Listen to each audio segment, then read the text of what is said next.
tarde. Hoy, Día Mundial del Agua.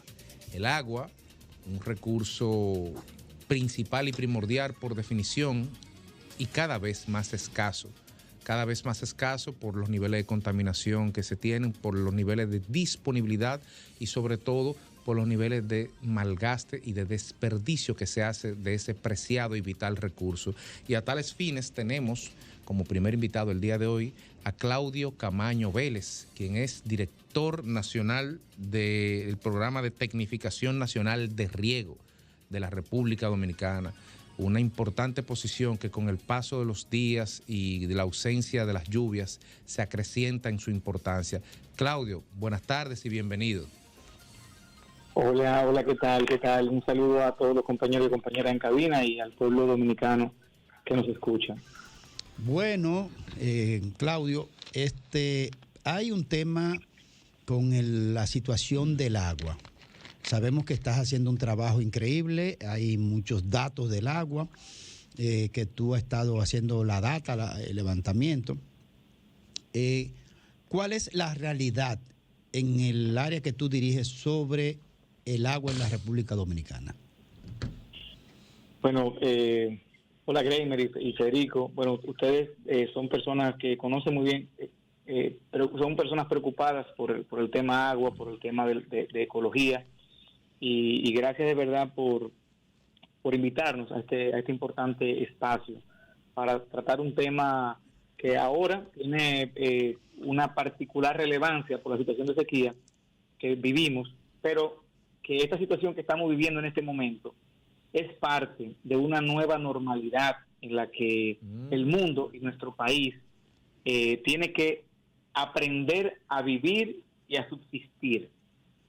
Esto es parte de los efectos también del cambio climático, parte también del proceso de degradación de los bosques, de las montañas, y también que cada vez son más las personas que requieren del recurso agua. O sea, cada vez tenemos menos agua y más personas que ejercen una presión sobre ese recurso, tanto para el uso a nivel de sus casas, uso doméstico, como también para la producción de alimentos para esa población. Es un gran reto que tiene la humanidad, no solamente nosotros como país, sino la humanidad. Afortunadamente, existen las tecnologías que posibilitan poder sostener la producción alimenticia a pesar de las situaciones del cambio climático, de la reducción en las precipitaciones. Y nosotros como país somos un país que podemos decirnos un país bendecido en cuanto al nivel de lluvias que tenemos. Aquí en nuestro país el promedio pluviométrico es de 1.500 milímetros al año, cuando el promedio pluviométrico mundial es de 800 milímetros. O sea, aquí llueve el doble. ¿Aquí llueve el doble? Aquí llueve el doble del promedio pluviométrico mundial. En el resto del mundo es 800 milímetros, aquí son 1.500. Ahora, ¿qué ocurre? Ningún país tiene tanta agua como para desperdiciarla. Es un lujo que ningún país puede darse. Nosotros como nación estamos padeciendo ahora la paradoja de la abundancia, que es que como el agua ha sido siempre un recurso tan abundante, no hemos generado una conciencia como nación de priorizar este recurso. De hecho, esta entidad en la cual yo estoy en este momento, que el presidente pues, me confirió la responsabilidad de crearla y de llevarla hacia adelante, es la primera vez que se crea una entidad especializada para trabajar lo que es el uso eficiente del agua a nivel de las fincas, a nivel del predio, que es el lugar, el predio, donde el agua se transforma en factor de producción. Claudio. Y, sí. Mira, y una preocupación que hemos visto es lo siguiente, o sea, este gobierno ha hecho un plan nacional de agua, me parece 2021-2036, estamos hablando de programar los próximos 15 años de uso del recurso, se identificaron la necesidad de hacer 9 presas, se costearon en 8.000 millones las 9 presas, pero ¿qué pasa? El 80%, el 20% del agua de las presas es consumo humano, el 80% es agrícola. Entonces, de tal suerte, si ese dato es correcto, que lo que se haga o no se haga en lo que tiene que ver con los riegos, con los canales, que se malgaste más del 55%, independientemente de la evapotranspiración, sino solamente porque los canales están en mal condiciones, porque tienen filtraciones. Sí. Eso impacta dramáticamente en la cantidad de agua disponible para consumo humano. ¿Qué se está haciendo al respecto? Así es. Mira, Federico, tú has hecho un excelente análisis. Esa es la realidad. Primero, las cifras que tú mencionas son las cifras. De hecho, entre un 80 y un 82. El agua que se destina a la agricultura. O sea, las 4/5 partes del agua nacional se destina a la agricultura. Vía canales de riego, me imagino. Vía canales. Básicamente acá las redes de distribución de agua. Nosotros ahora que queremos comenzar a introducir el concepto de redes presurizadas, son canales de riego abiertos. Incluso algunos canales de riego que son en tierra, donde se pierde una gran parte en la conducción. Pero el mayor nivel de desperdicio, Federico, se da en el predio, en la forma en cómo se usa en el predio de cultivo, porque utilizamos sistemas de cultivo que tienen una eficiencia, para que tú entiendas, una eficiencia en promedio de un 78%. Wow. Estamos hablando de que, de un 22%, estamos hablando de que estamos desperdiciando en promedio un 78% del agua.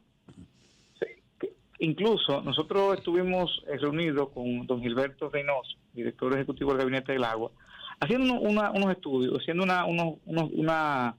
un cálculo de cómo se ha reducido, para que tengamos una idea, en este momento, la reducción que ha habido en los caudales de entrada a las represas se ha reducido cerca de un 59%, o sea, apenas está entrando el 41% del promedio de los últimos 14 años. Cuando medimos el periodo diciembre-marzo de los últimos 14 años y lo comparamos con ese periodo de este año, es apenas un 41% lo que entra en esos otros años. Ahora, si nosotros vemos el nivel de eficiencia del riego, que como bien decías, absorbe la inmensa mayoría del agua, las 4/5 partes del agua nacional. Ese nivel de eficiencia, que es apenas de un 22%. Ay, Virgen Santo. Si nosotros lográramos, miren, son cifras preocupantes, pero dentro de la preocupación tenemos también, hay datos que son muy halagüeños. Fíjense, si nosotros lográramos llevar el agua de un 22% de eficiencia a un 75% de eficiencia, que si bien es un reto, es muy posible, claro, en un plazo de décadas, ¿no?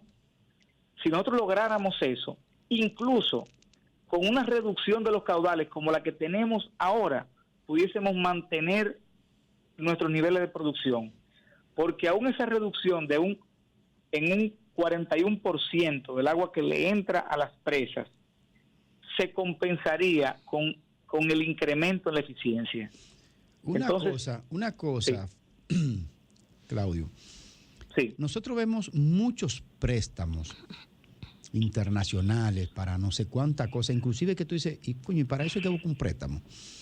En esa planificación, ¿hay posibilidad de inversión internacional de organismos internacionales?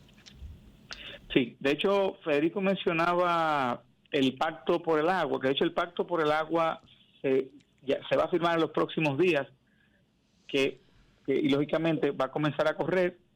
Es un pacto, un plazo de 15 años.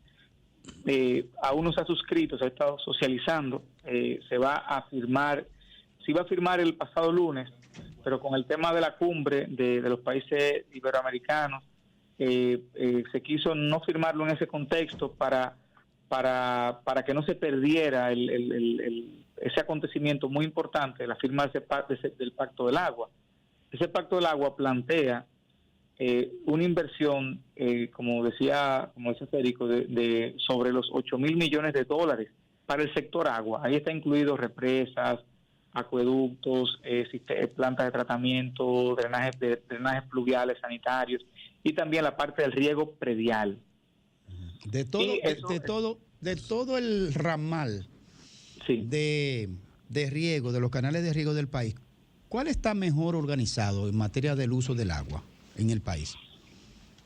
Miren, generalmente los sistemas paradójicamente mejor organizados son los que tienen mayor nivel de estrés. Porque son los de estrés.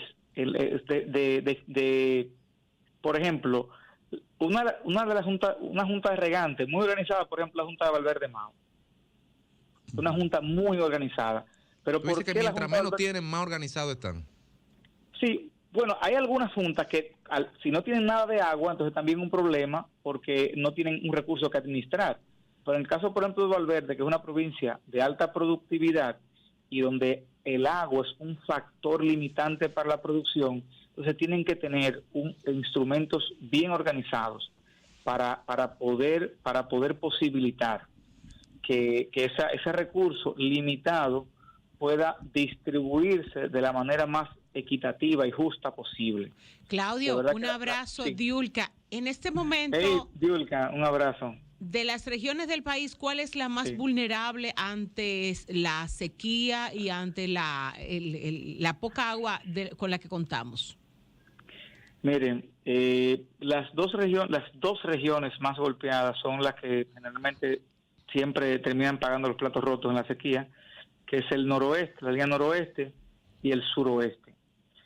Afortunadamente en el noroeste estuvieron cayendo unos chubascos que han ayudado a paliar un poco la situación que hay ahí, pero tanto el noroeste como el suroeste son de verdad las zonas que cuando hay sequía son las que pagan la mayoría de los platos rotos. Bueno, wow. La zona, por ejemplo, San Juan de la Maguana, la parte de Barahona, Tamayo, Asua, que son zonas de alta producción, y también todo lo que tiene que ver con la parte de la línea noroeste, Valverde, Montecristi, Dajabón, Santiago Rodríguez, son zonas donde la sequía es dramática, o sea, son situaciones, cuadros incluso dramáticos. Bueno, y de verdad que, mire, yo aprovecho porque es importante, es una pena que a veces tengamos que mirar hacia el recurso agua cuando tenemos situaciones de escasez. Ojalá que esta situación desafortunada que está pasando con la sequía ayude a que como país, como nación, prioricemos la importancia del recurso agua, sobre todo, como bien acotaba Federico, en lo que tiene que ver con la parte del riego, la parte agrícola. Muchas veces pensamos en el agua a nivel urbano, porque digamos, de hecho la prioridad incluso constitucional del agua. O sea, pero, sin embargo, el agua urbana compite con el agua agrícola. Si nosotros eficientizamos el agua en los campos de cultivo y en los canales de riego, eficientizamos la conducción, vamos a tener mayor disponibilidad, mayor reservas de agua para poder seguir garantizando el agua a las ciudades, aún en condiciones de sequía. Somos un país que tenemos unas condiciones geográficas y geomorfológicas dichosas desde el punto de vista de la captación de agua, pero tenemos que prepararnos para en estas situaciones que estamos viviendo y las situaciones futuras. Ustedes han visto lo que ha hecho la FAO, la ONU, el Programa Mundial de Alimentos, ha pronosticado hambrunas. Tenemos que prepararnos para que nuestro pueblo no pase hambre e incluso para poder aprovechar esas situaciones, aprovecharlas para incluso colocar nuestro producto en mercados en los cuales ahora nosotros somos competitivos. Si nos preparamos bien, podemos lograr que nuestro pueblo no pase hambre y que incluso nuestro sector agroindustrial, agrícola y agroindustrial salga fortalecido de una situación de ese tipo. Gracias, Claudio Camaño Vélez, director general de Tecnificación Nacional de Riego, por tu participación hoy en el Día del Agua y por las importantes informaciones que ha servido a la ciudadanía con relación a los desafíos que tenemos con este importantísimo y vital recurso. Muchas gracias.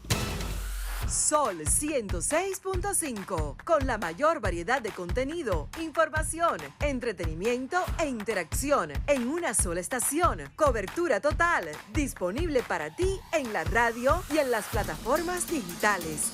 Somos Sol 106.5, la más interactiva.